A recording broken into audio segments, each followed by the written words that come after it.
రాష్ట్రాల్లో మీ అందరికీ తెలుసు కేసీఆర్ గారు అనేక మంచి మార్పులు తీసుకొచ్చే ప్రయత్నం చేసిండ్రు. ఆనాడు కూడా మనం గ్రూప్ 1 పెట్టుకోలేకపోయినాం, టీఎస్పీఎస్సీలో ఇబ్బందులైనాయని చెప్పిన ప్రతి సందర్భంలో మేము వాటిని సామరస్యంగా పరిష్కరించడానికి చాలాసార్లు ప్రయత్నం చేసినాం. కొన్ని సందర్భాల్లో విఫలమై ఉండొచ్చు, కానీ ఎప్పుడు కూడా విద్యార్థుల మీద కోపం పెట్టుకోలేదు, కక్ష పెట్టుకోలేదు. కానీ కొత్త ఒరవడిని మన తెలంగాణ రాష్ట్రంలో చూస్తూ ఉన్నాం. ఇక్కడ మాట్లాడుతుంటే నిజంగా బాధ అవుతుంది. మాట్లాడినటువంటి గంగాధర్ సార్ కావచ్చు, మహేందర్ రెడ్డి గారు కావచ్చు, అశోక్ సార్ కావచ్చు, ఉపాధ్యాయుల మీద కూడా కేసులు పెట్టి, విద్యార్థుల మీద కూడా కేసులు పెట్టి అసలు ఎవరిని వదిలిపెడుతుంది ప్రభుత్వం అన్నది నిజంగా అర్థం కానటువంటి పరిస్థితి. నేను గ్రూప్ 1 ఇష్యూని ఒక తల్లిగా చూస్తున్నా, ఒక తల్లి కోణంలో చూస్తున్నా. ఎందుకంటే ఒక బిడ్డకు ఉద్యోగం వస్తే ముందు తల్లి సంతోషపడుతుంది, ఇంటిల్లిపాది సంతోషపడుతుంది. ఒక థెరపీ వస్తుంది ఒక బిడ్డకు ఉద్యోగం వచ్చిందంటే. ఆ కోణంలో చూసినప్పుడు ఈ బాధ ఎంత, ఈ దుఃఖం ఎంత అన్నది అర్థమవుతుంది. ఎందుకంటే తెలంగాణ రాకముందు కూడా కొట్లాడింది అందుకోసమే. మేము ఆ తల్లులకు స్వాంతన కలగాలి, తెలంగాణ తల్లులు సుఖంగా ఉండాలి, సంతోషంగా ఉండాలనే ఉద్యమం చేసినాం. కానీ దురదృష్టం ఇప్పటికీ కూడా పోరాటం చేయాల్సి వస్తుంది. ఒక పక్క బాధ అవుతున్నప్పటికీ ఆ బాధను దిగమింగుకొని ఖచ్చితంగా కొట్లాడాల్సినటువంటి అవసరం అయితే ఉన్నది. అందులో వేరే సెకండ్ థాట్ లేదు. అశోక్ అన్న గారు చెప్పిన మీరు మాతో ఉండాలి. ముందు నుండి మీతోనే ఉన్నాం, సమయం సందర్భం చూస్తున్నాం. ముందు వస్తేనేమో ప్రభుత్వానికి అవకాశం ఇయ్యరా అంటారు, లేటుగా వస్తేనేమో మీరు మాతో రాలేదంటారు.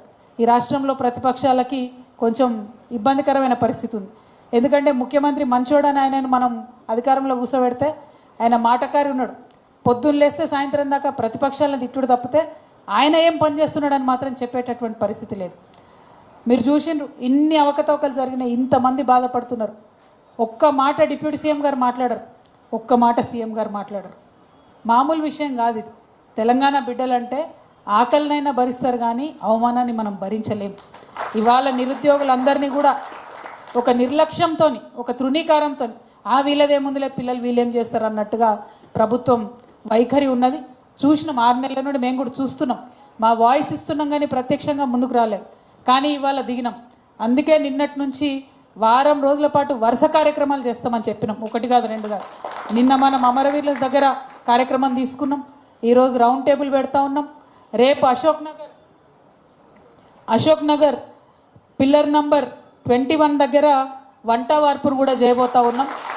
అంటే ఎట్లా అయితే తెలంగాణ ఉద్యమం చేసి అటు ప్రభుత్వాన్ని ఇటు ప్రజలను నిరంతరం ఆ సమస్య పట్ల వారు అవగాహనతో, జాగరూకతతో, ఒక కన్సర్న్తో చూసే విధంగా చేయాలనో, ఎట్లయితే తెలంగాణ సొసైటీ మొత్తం అటెన్షన్ కూడా డ్రా చేయాలనో ఆ ప్రయత్నం తెలంగాణ జాగృతి చేయబోతా ఉందని మీ అందరికి కూడా నేను మనవి చేస్తూ ఉన్నాను. అందులో భాగం ఖచ్చితంగా మీరు చేసేటటువంటి న్యాయ పోరాటంలో మీ సోదరిగా తప్పకుండా మీకు అండగా ఉంటానని కూడా నేను తెలియజేస్తూ ఉన్నాను. ఒక గ్రూప్ 1 వాళ్ళే కాదు, అనేక మంది అప్రోచ్ అయినప్పుడు ఎప్పుడైనా కూడా తెలంగాణ జాగృతి వారికి అండగా నిలబడ్డటువంటి విషయాన్ని మీకు ఈ సందర్భంగా తెలియజేస్తూ ఉన్నాను. చాలా సందర్భాల్లో నేను ఫోటోలు తీసుకొని చేసినటువంటి అంశాలని అన్నీ కూడా పబ్లిక్గా చెప్పం. ఎందుకంటే కొన్ని గోప్యంగా ఉంచాలి. గోప్యతలో బలం ఏముంటుందంటే దానికి పొలిటికల్ ఒక కలర్ అంటకుండా ఉంటుంది. దానివల్ల న్యాయస్థానాలు బయాస్డ్ ఒపీనియన్ ఇవ్వకుండా ఉంటాయి. అందుకనే కొన్ని సందర్భాల్లో మేము ఏది చేసినా చాలా గోప్యంగా చేస్తూ ఉంటాం. కానీ ఒక్కటి మీరు గుర్తుపెట్టుకోవాలి, తెలంగాణ జాగృతి అదేవిధంగా కల్వకుంట్ల కవిత తెలంగాణ ప్రజలకు ఏదైనా చిన్న కష్టం వస్తే మాకు మనసున పట్టదు. మేము మీకోసం పేగులు దిగేదాకా కొట్లాడిన వాళ్ళం, మీకోసం మిలియన్ మార్చ్లో పరిగెత్తి అలసిపోయి కింద పడిపోయినటువంటి వాళ్ళం. కానీ ఎన్నడూ కూడా పోరాటాలు అయితే వదిలిపెట్టలే. పర్సనల్గా మా మీద దాడి చేసిన అనేక రకాలైనటువంటి అంశాలు ముందుకు తీసుకొచ్చి పెట్టినా అల్టిమేట్గా తెలంగాణ జాగృతి తెలంగాణ ప్రజల శ్రేయస్సు కోరి మాత్రమే పనిచేస్తుందనే విధంగా మీకు ఈ సందర్భంగా తెలియజేస్తూ ఉన్నాం. ఎట్ ద సేమ్ టైం ఇందాక గంగాధర్ సార్ మాట్లాడుతూ ఒక మాట చెప్పిండ్రు, ఖచ్చితంగా అక్క మనం సెంట్రల్ లైబ్రరీకి పోవాలి, సిటీ లైబ్రరీకి పోవాలని చెప్పారు. ఎక్కడైతే రాహుల్ గాంధీ గారు వచ్చి అబద్ధపు అంశాలను ముందుకు తీసుకొచ్చి విద్యార్థులను కన్ఫ్యూజన్ గురి చేసి దొంగ మాటలు చెప్పి దొంగ ప్రమాణాలు చేసి ఓట్లు తెచ్చుకున్నారు.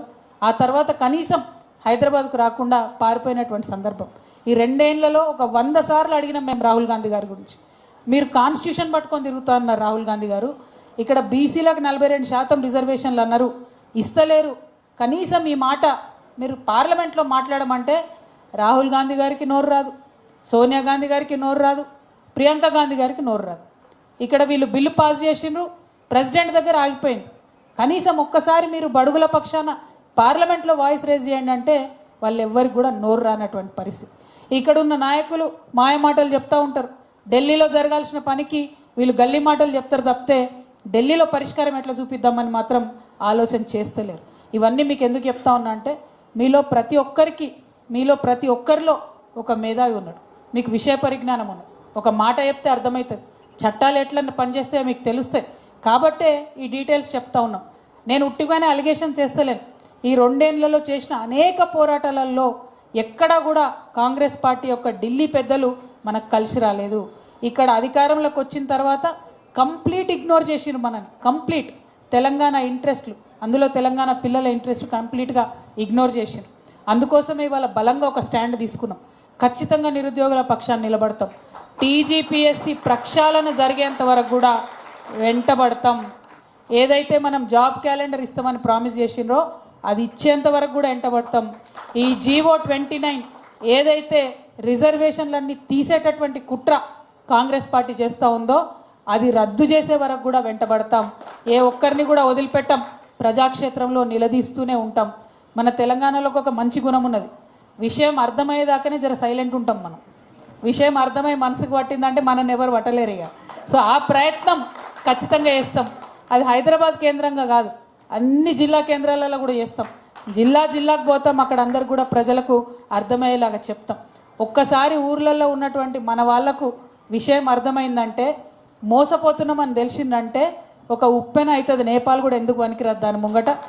మొన్న నేపాల్లో జరిగిన ఉద్యమాలు చెప్తా ఉన్నారు, కానీ మన తెలంగాణ ఉద్యమాల గురించి ఇప్పటికి కూడా రష్యన్ యూనివర్సిటీలలో కథలుగా చెప్పుకుంటారు, పాఠాలు చెప్పుకుంటారు. కాబట్టి మనం ఎవ్వరికీ తక్కువ కాదు, వారిని తలదన్నే ఉద్యమం చేద్దాం. కాకపోతే మేము తెలంగాణలో కొట్లాడినప్పుడు ఏమనుకున్నామంటే తెలంగాణ కోసం కొట్లాడినప్పుడు మా బిడ్డలు రేపటి